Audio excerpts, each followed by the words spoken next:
Good morning class 7।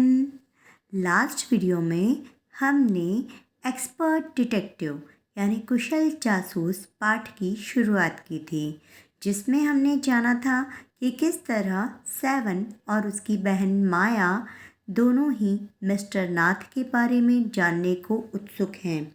Seven के अनुसार mister नाथ जो हैं वह बहुत ही सीधे सरल व्यक्ति हैं और शायद वह अपना खाने का खर्चा भी खुद वहन नहीं कर सकते हैं, अर्थात गरीब है। और माया के अनुसार वह एक अपराधी है। क्या है? अपराधी है जो कि बहुत ही धनी है और उन्होंने अपने कमरे के किसी कोने में बहुत सारा धन छुपा कर रखा है। तो लास्ट हमने जो पैराग्राफ पढ़ा था उसके आगे हम आज शुरू करेंगे पढ़ना। तो आप सभी अपनी बुक ओपन करें और बुक में पेज नंबर 86 को खोलें। आप सभी को पिक्चर दिखाई दे रही है, तो बुक खोलने में आप सभी को आसानी होगी। अब हम शुरू करते हैं। Let's start with me, Megha Jain.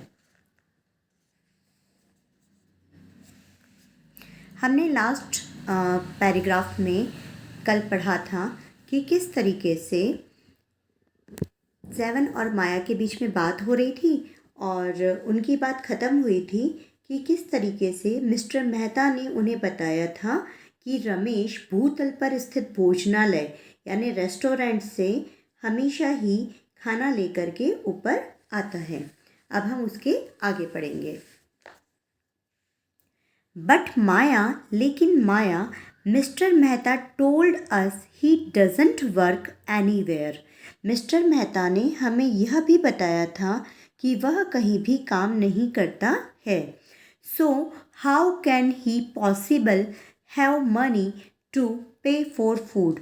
तो फिर उसके पास में भोजन के लिए धन कैसे आ सकता है? निषाद सेड।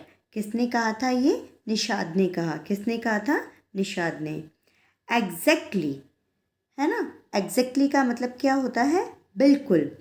आई एक्सक्लेम्ड, आश्चर्यचकित होते हुए। He must have lots of money hidden somewhere. इसीलिए तो बिल्कुल मैं यही कहती हूँ कि उसके पास अवश्य ही काफ़ी मात्रा में धन कहीं ना कहीं छुपा हुआ होना चाहिए। मैं be in the trunk in his room. हो सकता है कि उसके कमरे में रखे हुए बड़े हुए बक्से में हो। It's probably full of silver and gold and jewels and etcetera. हो सकता है कि उसका वो जो बक्सा है वह सोने, चांदी या और रत्नों या गहनों से भरा हो। ओके, हम अब आगे पढ़ेंगे। What rubbish. क्या बकवास है ना? व्हाट रबिश यानी कि यह क्या बकवास है। बीच में ही टोका कि ये सब क्या है? बेकार की बात। निषाद इंटरप्टेड। निषाद ने बीच में ही टोका। इंटरप्टेड का मतलब होता है टोकना। चलो हम आगे देखते हैं। I know I am right stupid. मैं जानती हूँ कि मैं बिल्कुल ही सही हूँ। क्या बोला उसने? मैं जानती हूँ कि मैं बिल्कुल ही सही हूँ। स्टूपिड यानी कि मूर्ख। I told him. मैंने उससे कहा। बाय द वे सेवन, वैसे seven, did you see his scars. क्या तुमने उसके चेहरे पे वे दाग देखे हैं?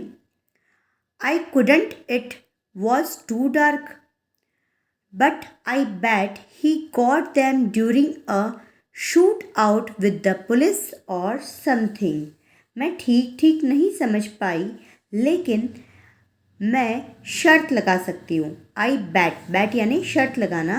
ही got them during a shootout with the police or something, कि यह जो दाग है उसके घाव के, वह पुलिस के साथ मुठभेड़ में या किसी अन्य चीज़ से लगे होंगे।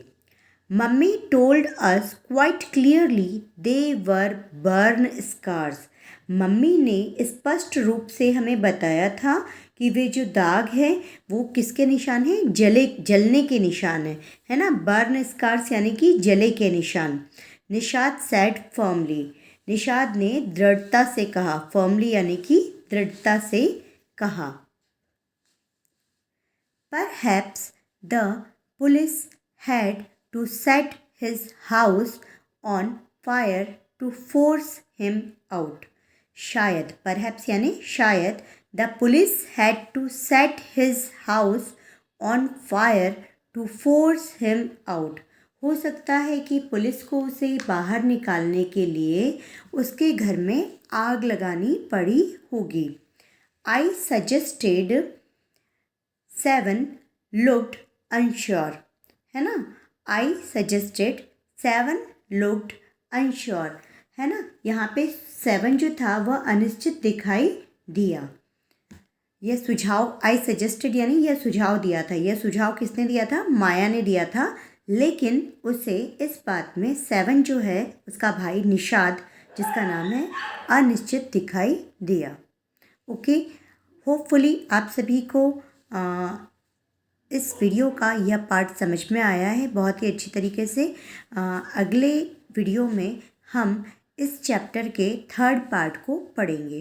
तब तक के लिए आप आराम से इस चैप्टर को वापस से रिवाइज़ कीजिए, रिपीट कीजिए, और जो डिफ़िकल्ट वर्ड है उनकी मीनिंग को नोटबुक में राइट डाउन कीजिए। Thank you.